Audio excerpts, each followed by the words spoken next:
नमस्कार, welcome to Tanushree's kitchen कट्टा. आज मी तुम्हाला केशर आंब्याचा म्हणजे कैरीचं मोरंबा दाखवणार आहे, साखरेचा. त्याच्यासाठी लागणारा हा गरज झालेला आहे.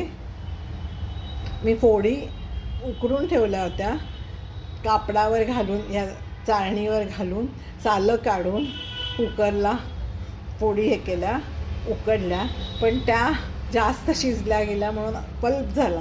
मग आता ह्याचाच आपण साखर आंबा करूया. 2 छोट्या वाट्या आहेत तर पल्प, ह्याच्यात 2 वाट्या साखर घातली आहे आणि 1 वाटी पाणी घातलं आहे. तर पाक करून घेते. त्याच्यामध्ये लवंगा घातल्या आहेत, थोडे केशरच्या काड्या पण घालूया.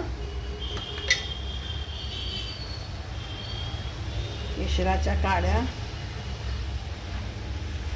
आणि वेलदोडे, वेलची पूड घालते मी थोडीशी, ऑप्शनल आहे. अख्खी वेलची पण तुम्ही घालू शकता.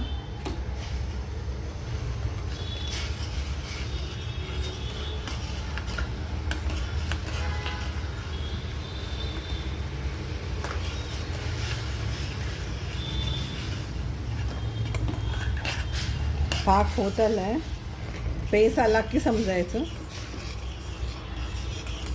पाक झाला आहे. आता तो पल्प केला आहे तो ह्याच्यात घालूया. हे बघा, छान.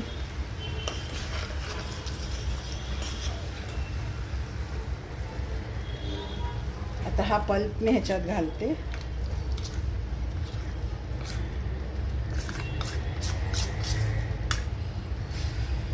पाणी घालत नाही मी, थोडं पाणी खाली ह्याचं गळून आलं आहे पातेल्यामध्ये, पण ते नाही मी घेणार.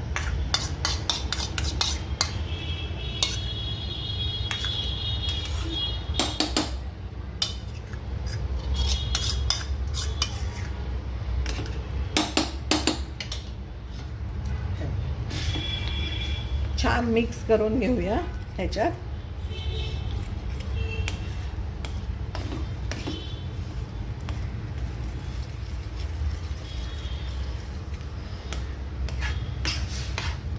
छान एक जीव होतो, तो जॅम टाईप मोरंबा झाला आहे हा. तुम्ही फोडींचा करू शकता. हे बघा, छान झाला आहे.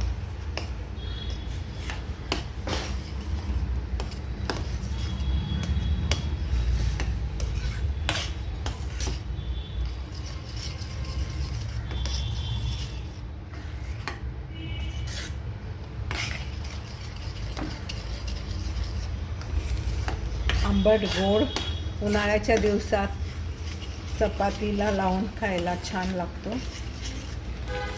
तुम्ही पण करून बघा अशा पद्धतीने.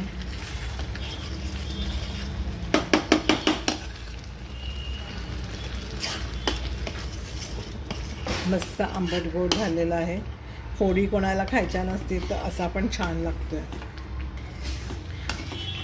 आणि कैरीवर तुमचं साखरेचं प्रमाण अवलंबून आहे. मी समप्रमाण घेतलेलं आहे.